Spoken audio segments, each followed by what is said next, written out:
The juggernaut of a game, Fortnite, has already decided that it wanted to take out every competition that it had in Battle Royale, every competition that it had inside of live game events. They decided that they wanted to take down Halo permanently because their forge from Halo is absolutely nothing compared to Fortnite creative. And now Fortnite is taking it one step further and going for the throat of all FPS titles. Aren't we forgetting one teensy-weensy but ever so crucial little tiny detail? I own you! As today, Fortnite dropped Ballistic. It's the FPS mode inside of Fortnite that takes on the CSGO Rainbow Six style gameplay, and why this matters and what this is going to absolutely do to the industry, especially what it could mean for the future of Fortnite. Now, as you can see from the gameplay behind me, this is from the Ballistic mode. This is the 5v5 tactical shooter, and you'll see that things like the time to kill and everything has been changed to feature itself into more of a tactical approach.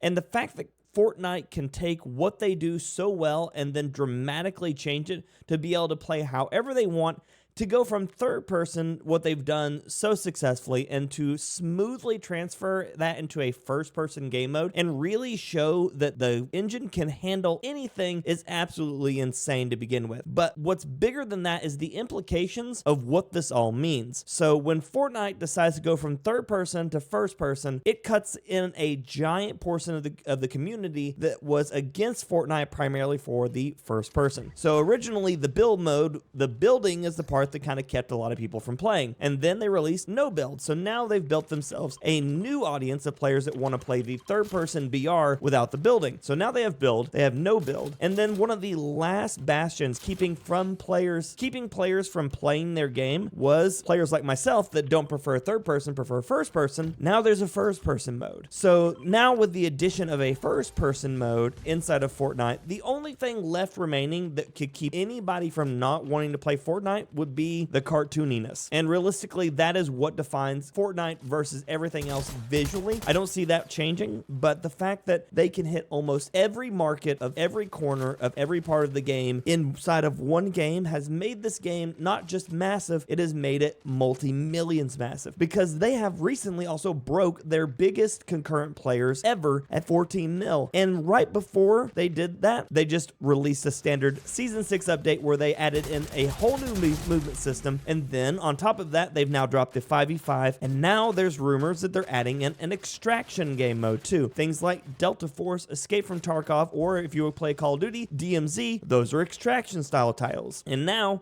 it looks like, based on leaks, that they're adding an extraction game mode into Fortnite. So that means that we're just getting shown over and over again that Fortnite has the capability to do anything, and they are absolutely genre defining every time they do it. So what does that mean for the future of gaming? Well, this is about to change everything. The first major part is this brings in the entire potential FPS clientele. And of course, with the game already hitting 14 million players, and this is after COVID rush, this is not like we have everybody stuck at home anymore. This is 14 million, their highest player base ever on just an update. This is just, they released an update and people are playing it. They brought back OG Fortnite 2, which brought it back a whole new set of players as well to play the old one that they'd never played before, and brought back a bunch of old players that have played it before and looking for that nostalgia. Keep bringing out bigger, badder, better updates, and all the other games around it that attempt to compete are absolutely falling flat. Call of Duty continues to try to reignite their player base with the idea of returning back to the old way things are, but Fortnite continues to offer everything that its player base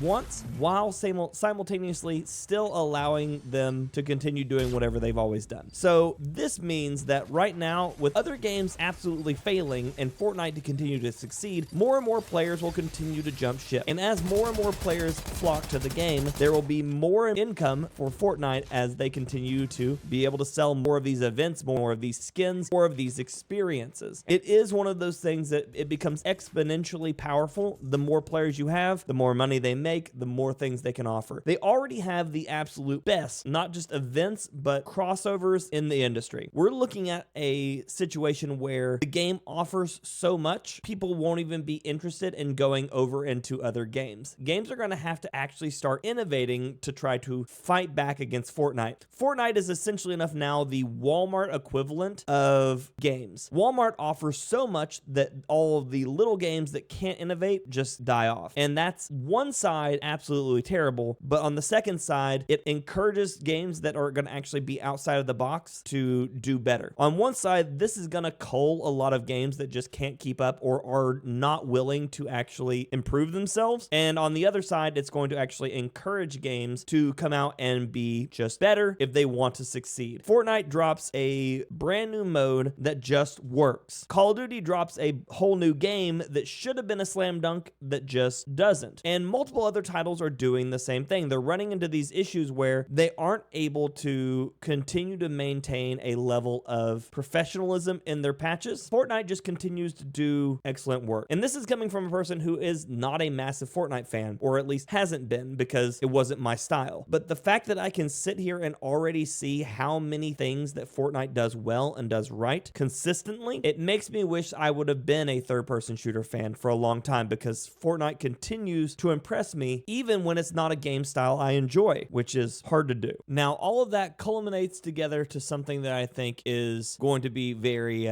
problematic for the Call of Duty community. Call of Duty is, again, failing to meet its standards on Battle Royale. They did just release a really good patch to make the game a little bit better for most players by removing a lot of the unnecessary visual recoil, but unfortunately enough, now they're fighting against Fortnite, which is something they didn't really have to directly compete against before. They weren't fighting another FPS, they were fighting FPS versus TPS, or third-person shooter. So now, with Call of Duty failing on its one side and not really building as much momentum, and Fortnite coming out with an FPS, and Fortnite having an absolutely insane creative side of it, thing you can literally make anything inside of the game, it's only going to be a moment before Fortnite takes its first-person shooter, puts it into its Battle Royale, and someone makes Verdansk. And they could make Verdansk faster, they can adjust it quicker than Call of Duty would be able to. Even on its best day, they could rebuild Caldera, they could rebuild Al Mazrah, they could even build Urzikstan in the game. Now, of course, they have been shut down before for building Call of Duty maps. Call of Duty has made cease and desist for the ability to make Call of Duty maps inside of Fortnite, but that doesn't mean it won't stop them from making things that look eerily similar to some of the most iconic maps in Call of Duty history. With that being said, Call of Duty needs to really bring it together before Fortnite plays Call of Duty better than Call of Duty. Of course, if you've already tried the new mode, I'd love to hear how you feel about it. I've played it a little bit. It actually feels really, really nice, especially for playing first person inside of Fortnite. And if you haven't tried it, it is free. It is Fortnite. Download it, give it a go. Let me know how you feel about it. And let me know if you're excited for any of the things that are coming, or if you're more excited for Call of Duty stuff. Let me know why. I would love to know, because I would love to be able to cover more of it for you on any particular part. Or if you're absolutely ecstatic about the updates for Fortnite, let me know, and I'd love to cover that for you as well. We are continuing to play Delta Force on the channel, and I'm looking to try to cover more FPS titles so I can be one of your leading informations for FPS titles, and I guess right now TPS titles too, inside of the wonders of YouTube. Thank you for checking out the video. Until next time, ladies and gentlemen, and everyone else, peace.